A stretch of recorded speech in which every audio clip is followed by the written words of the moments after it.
compagnie de gérance du coton Cogeco organise une conférence de presse pour porter à la connaissance de l'opinion tant nationale qu'internationale sur les réalisations, sur l'état d'avancement de la campagne 2022-2023, les perspectives pour 2023-2024 ainsi que le fonctionnement de la compagnie. Et avant d'entrer dans le vif du sujet, je voudrais tout d'abord informer que le secteur coton du Burundi est dans sa phase de redynamisation et le processus de sa redynamisation a débuté avec l'adoption par le gouvernement de la stratégie nationale de redynamisation de la filière coton textile habillement du Burundi 2019-2027. Et l'adoption de ce document stratégique a été suivie par la mise en place par la primature de la République d'un comité de pilotage et aussi d'un comité de suivi de la mise en œuvre de la stratégie, tous ces comités étant sous la coordination d'un représentant de la superstructure.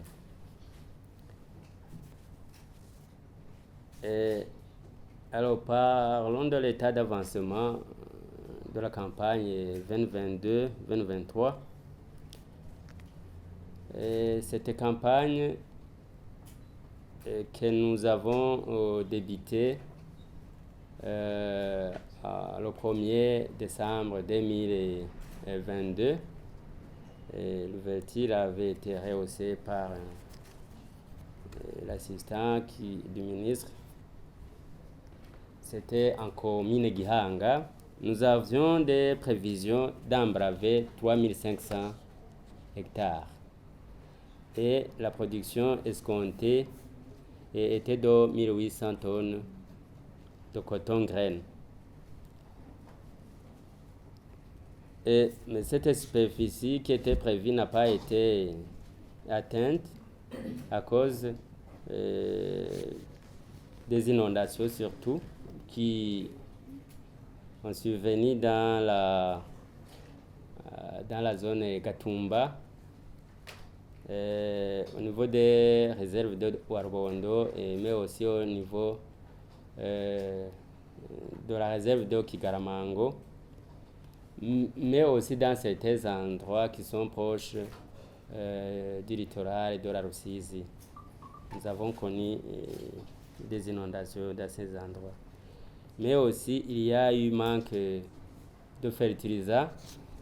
Les cotoculteurs n'ont pas appliqué la fumure, faute de moyens pour s'en procurer. Et il y a eu aussi ici et là un non-respect du parcours technique par certains cotoculteurs qui n'ont pas mis en œuvre le conseil des encadreurs. Ici, on peut citer le non-respect des densités, par exemple, le non-respect des dates de semis, les sacrages tardifs. Ça, ce sont des causes qui ont fait que même la production qui était attendue ne sera pas atteinte.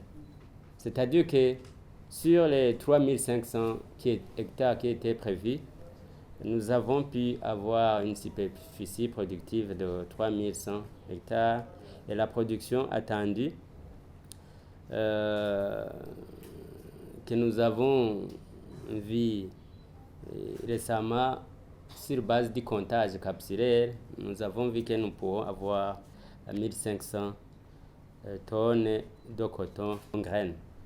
Et nous vous informons que à l'heure où nous sommes, nous avons déjà commencé la récolte et d'ici peu, nous comptons commencer la campagne de collecte et de grainage du coton. S'agissant des prévisions pour la campagne cotonnière 2023-2024, nous prévoyons embraver 5500 hectares et nous comptons avoir une production de 3000 tonnes de coton graines.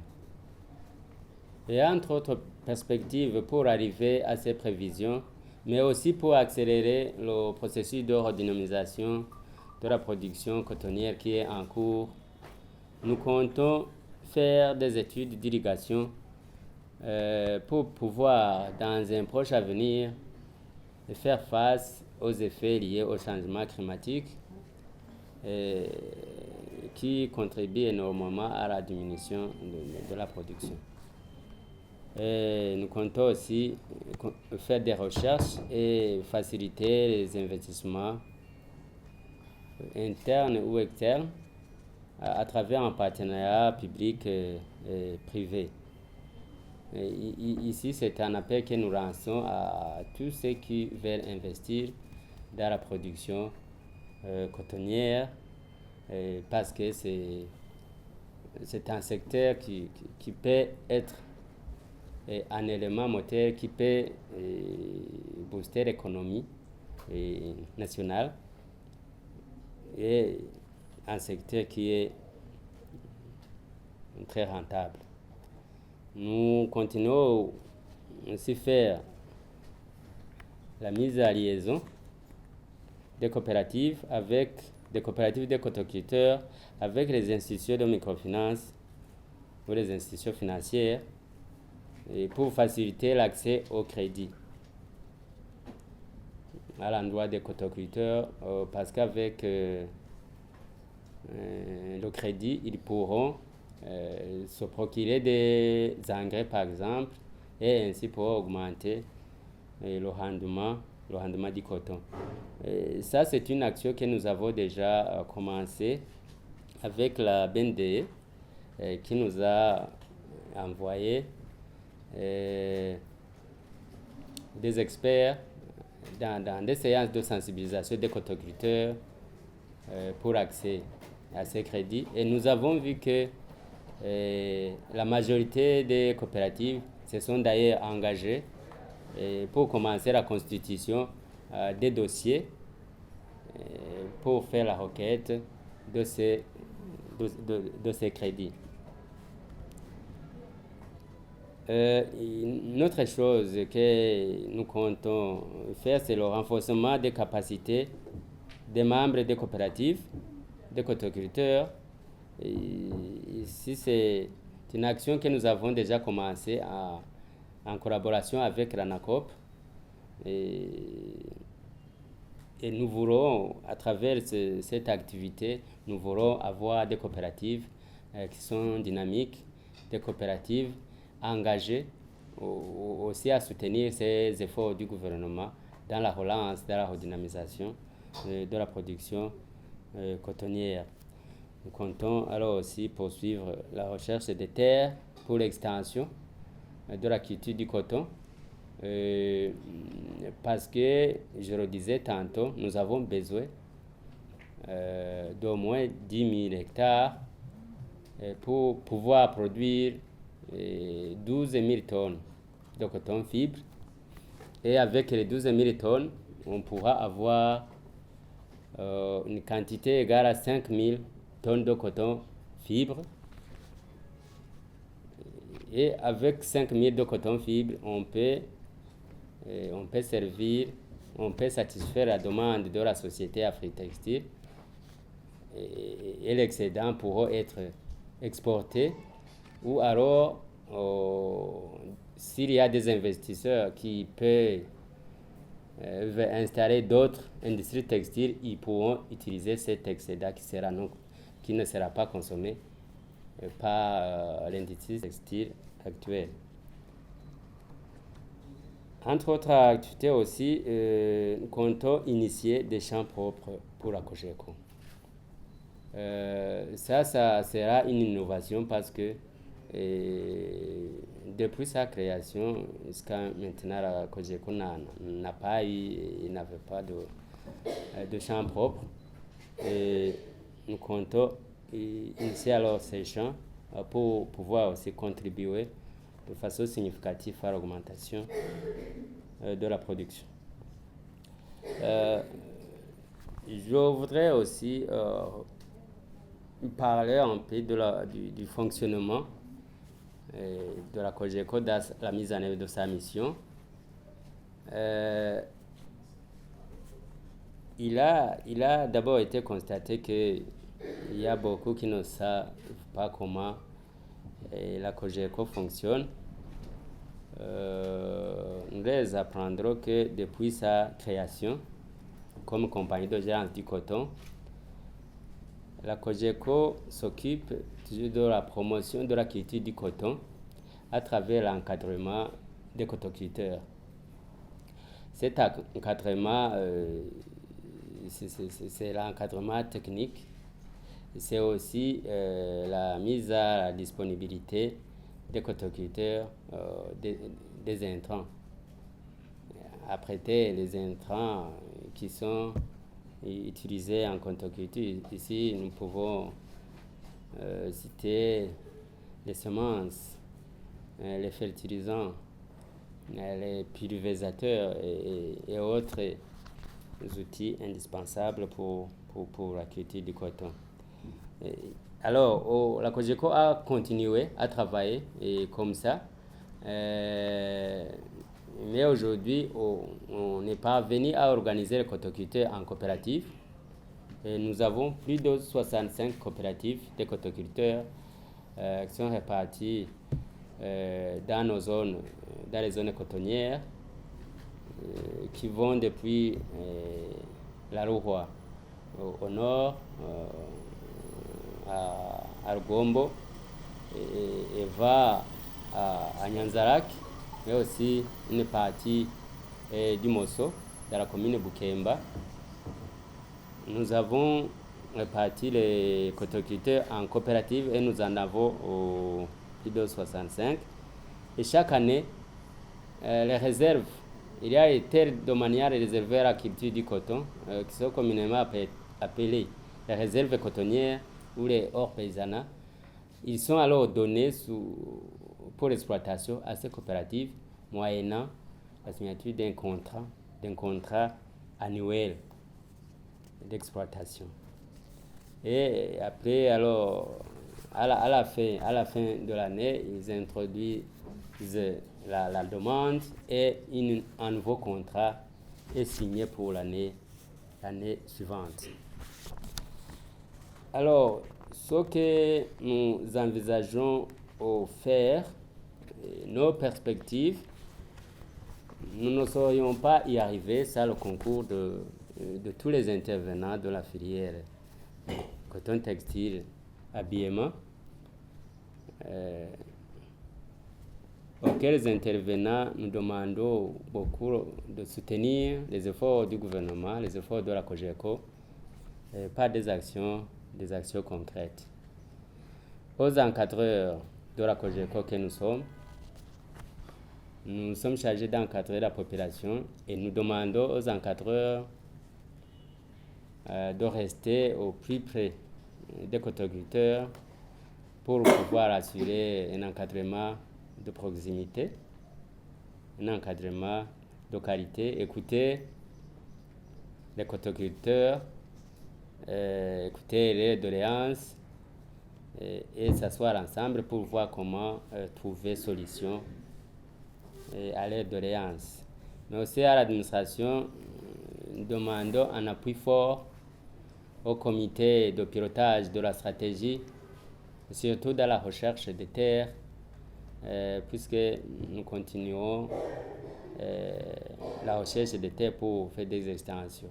Or, il peut arriver ici et là des terres domaniales qui sont là sans être exploitées, ou d'autres terres qui sont là, qui sont sous-exploitées, alors que toutes ces terres pourraient contribuer à la vision du chef de l'État, que chaque bouche ait à manger et chaque poche ait de l'argent.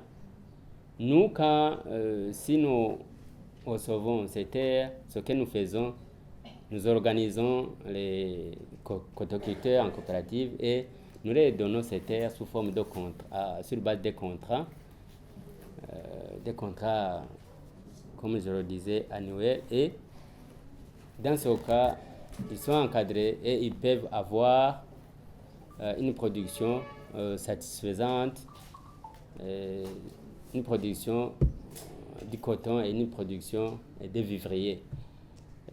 Ça, nous avons d'ailleurs un exemple très parlant d'une superficie que nous venons de recevoir cette année, cette campagne passée. Il est toujours en culture, on est au stade de récolte.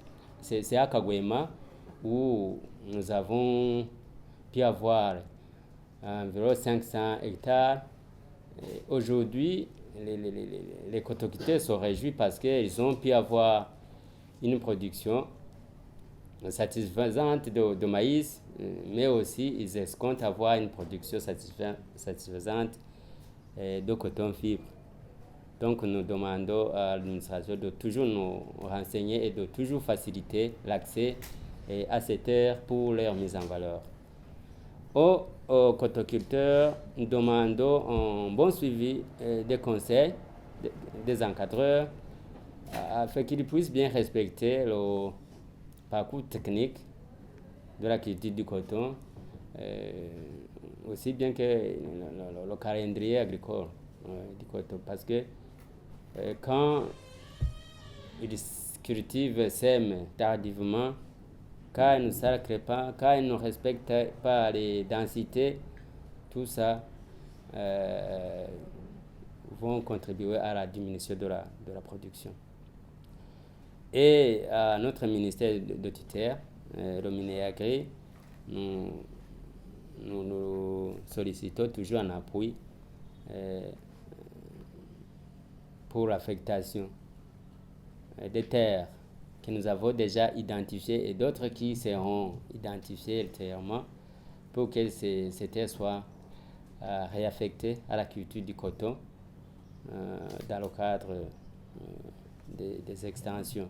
Et à tout le monde, tous les intervenants, nous demandons d'appuyer à Cogeco dans le suivi de la mise en œuvre des contrats annuels que nous signons avec les coopératives, parce que au niveau de ces contrats, par exemple, nous mentionnons qu'il est interdit de vendre une terre sous contrat, il est interdit de louer cette terre aux autres exploitants. Et si un agriculteur serait pris en train de vendre, en train de louer, il y a des sanctions. Et nous demandons à chacun de veiller à la bonne mise en œuvre à la bonne mise en exécution de ces contrats. Et nous avons dit que nous avons au niveau du comité de direction de la Cogeco, nous avons aussi un nouveau projet, une initiative de commencer à faire des champs propres de la Cogeco. Là aussi, sollicitons un appui de tous les intervenants, mais aussi la compréhension de tout le personnel de la Cogeco pour la réussite de cette initiative. Voilà, je vous remercie, c'est tout ce que nous avions comme message à vous faire. Merci.